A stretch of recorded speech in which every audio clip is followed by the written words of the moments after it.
आणि तसे संत भेटून जर आम्हाला जे साध्य करायचं ते जर साध्य झालं तर मात्र आम्ही सगळ्या बंधनातून मुक्त होतो.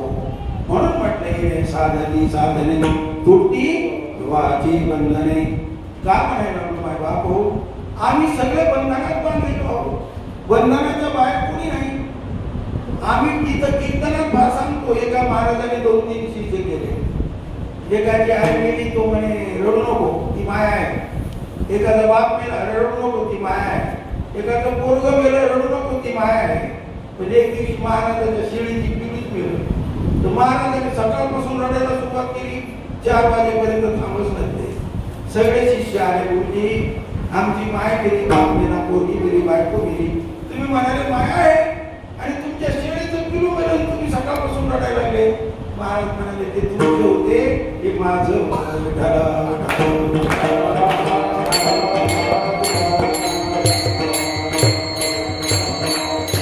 ही माया आहे. ही माया माणसाला सुटू देत नाही माय बाप हो. म्हणून कधी म्हणतात एका ठिकाणी चलती चक्की देख कर दिया कबीरा हुए, दो पातन के बीच में साबित बचा न कोई रे भैया, साबित बचा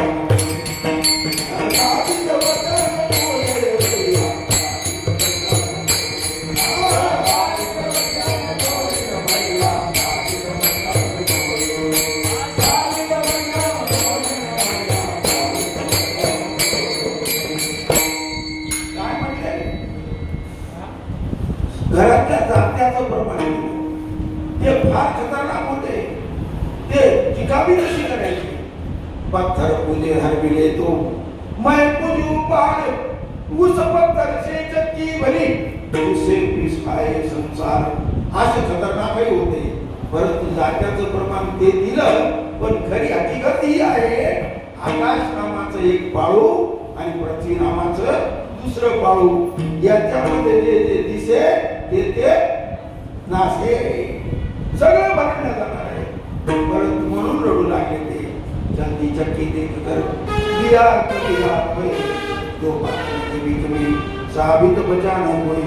कोणी साबित बचणार नाही. सगळे बरोबर राहिले नाही. परंतु पुन्हा हसू लागले. चलती चक्की देख कर दिया कबीरा खिल, वही बच गया जिसने पकड़ी कील रे भैया, जिसने पकड़ी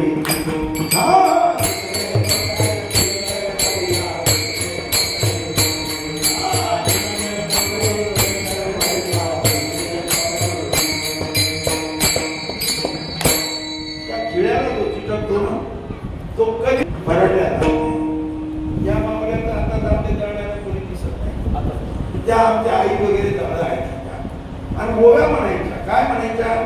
खाली माळवद वर माळी त्यात झोपले माझे माय बाप आणि माझ्या दादाच्या दाराला सोन्याचं कुलप अशी अवस्था होती. त्या मात्र त्या खिड्याला चिकटलेल्याला सुद्धा असं इकडं तिकडं करून घरर फिरायचं. परंतु माय बाप असे चिवडदाणे असतात काही त्या खिळ्याला चिटकले बाहेर निघत नसतात. आणि म्हणून आम्हाला सुद्धा ईश्वराने ती शक्ती द्यावी की त्या खिळ्याला चिटकायची ताकद आमच्या द्यावी. विठ्ठल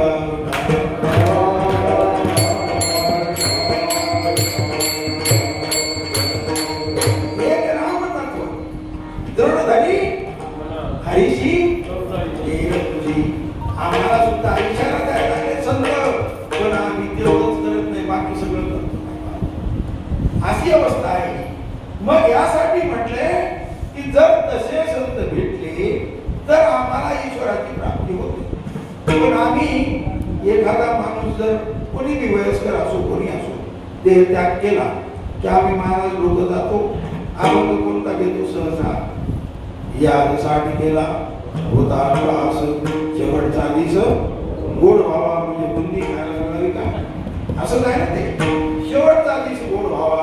आता निश्चित पाऊल वेचावा कुठे या गावा प्रश्ने जिया कौतुक वाढे झाली हरिताचे नाव मंगलाचे दिले गुणे तुका म्हणे मुक्ती बरी दिली दोरी आणि आता आलं चारी वेळी वेळी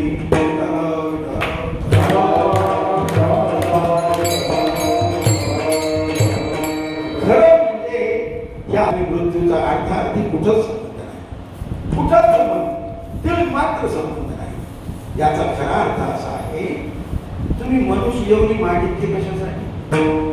एक येऊनी कोटी कोटी फेरा मंगल आहे वारा मानव मनुष्य देव सहज मिळालेला नाही. आम्ही मागितली कशासाठी की दुसऱ्या कोणत्याच येवणीमध्ये ईश्वर कळत नसतो.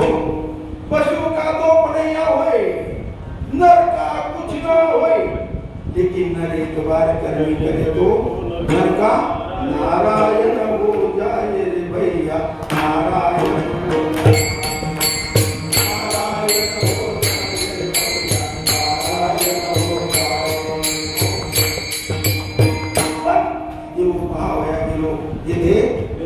देवाची होळी केलो या एवढीमध्ये ती शक्ती आहे, ताकद आहे.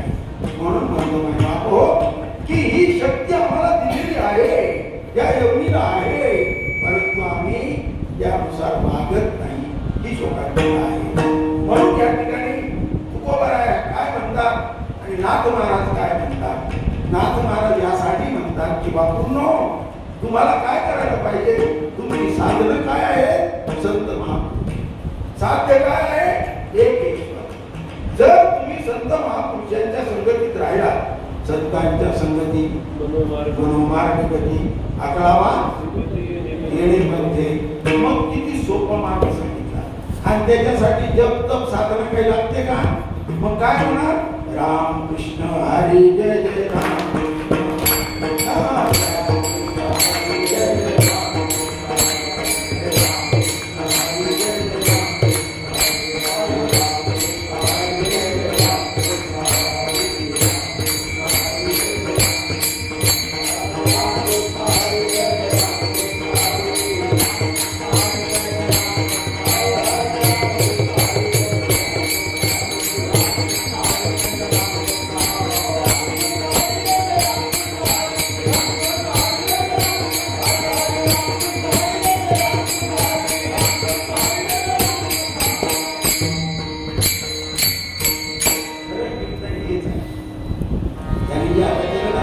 हेच कीर्तन आहे.